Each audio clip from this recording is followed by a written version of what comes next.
নমস্কার সবাইকে। মানুষের জীবনে কখনো কখনো এমন কিছু বাণী আসে যা তার জীবনকে বদলে দিতে পারে।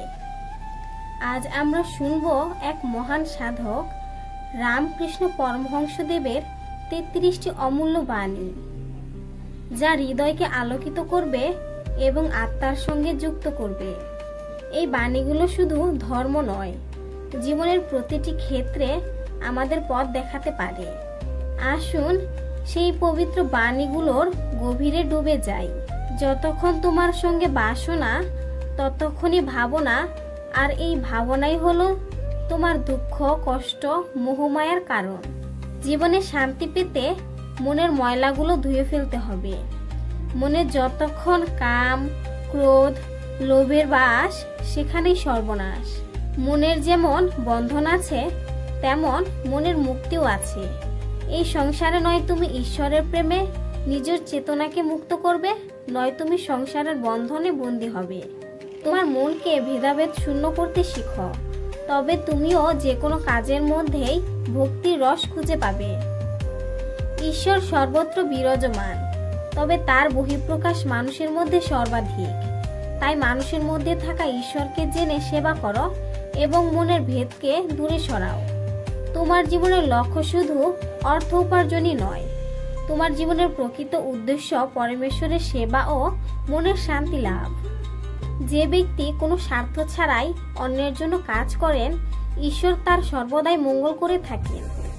একটা কথা সর্বদা মাথায় রাখবে, জীবনে গুরু সবাই হতে চায়, তবে শিষ্য হবে কজন? যদি তুমি শিষ্য না হতে পারলে শিখবে কিভাবে জগতের নিয়ম কানুন? তুমি জীবনে যত সুন্দরী হও আর যতই কুৎসিত, তোমার মধ্যে যদি ঈশ্বরের প্রতি ভক্তি না থাকে, তবে সবই নিরর্থক। যত্র জীব তত্র শিব, অর্থাৎ প্রতিটি জীবের মধ্যেই ভগবানের বাস। তাই জীব সেবাই হলো শিব সেবা। যদি ঈশ্বরকে পেতে চাও, তবে ঈশ্বরকে প্রেম ও ভক্তির বাঁধনে বাঁধতে শিখো, তবেই তাকে পাবে। তোমার মধ্যে যদি ঈশ্বরের প্রতি বিশ্বাস ও নিঃস্বার্থ প্রেম থাকে, তবে জানবে তুমি সার্থক জীবনের অধিকারী। তোমার মনের মধ্যে কখনো লোভ, ক্রোধ, হিংসা পুষে রেখো না, কারণ মন হলো মন্দির। সেখানে শুধুই থাকবে ঈশ্বরের নাম, ভক্তি, প্রেম। একমাত্র জ্ঞান, দয়া, প্রেম ও ভক্তি মানুষের চৈতন্যকে সর্বোচ্চ স্তরে নিয়ে যেতে পারে। এ জগতে সাংসারিক বিষয়ের প্রতি মোহ মানুষকে জেদি করে তোলে, আর মোহ হলো একটি ভয়ঙ্কর বন্ধন, যা তোমায় শুধু কষ্ট দেবে। জানবে সত্য কথাই হলো ঈশ্বরের তপস্যা। সত্যকে সর্বদা ধরে থাকলে তবে ভগবান লাভ হয়, কারণ ভগবান পরম সত্য।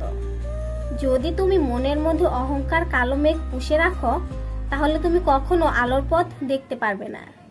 শিশু সুলভ একটি সৎ ও সরল মনের মাধ্যমে যদি তার কাছে প্রার্থনা করো, তবে তোমার প্রার্থনায় নিশ্চিত তিনি সাড়া দেবেন।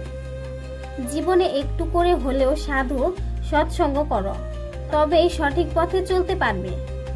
একবার যদি ভুল পথে চলে যাও, তবে ফিরে আসা বড়ই কঠিন। যতক্ষণ তোমার মধ্যে কাম, ক্রোধ, মোহ, মায়া, লোভের বন্ধন বিদ্যমান, ততক্ষণ তুমি ঈশ্বর লাভ থেকে বঞ্চিত। সংসার ধর্ম ত্যাগ ছাড়াও ঈশ্বর প্রাপ্তি সম্ভব, তবে তা শুধুই ঈশ্বরের প্রতি প্রেম ও নিষ্কাম কর্মের দ্বারা। এ পথ বড়ই কঠিন।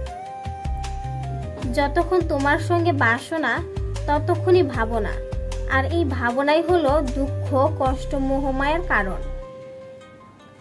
তুমি জীবনে যে কাজই করো না কেন, নিজের মনকে সর্বদা ঈশ্বরের প্রতি সমর্পিত রেখো, তাহলে মনের মধ্যে শান্তি পাবে, সাহস পাবে। নৌকা সর্বদা জলের ওপরেই থাকা উচিত, কিন্তু জলকে নৌকার ওপরে না। ঠিক এইভাবে মনের মধ্যে ঈশ্বর ভক্তি সবার ওপরে, কখনো তার ওপর সাংসারিক মোহমায়া থাকা উচিত না। অভিজ্ঞতা একটি কঠিন শিক্ষক। সে প্রথমে তোমার পরীক্ষা নেয় এবং পরে তার পাঠ দেয়।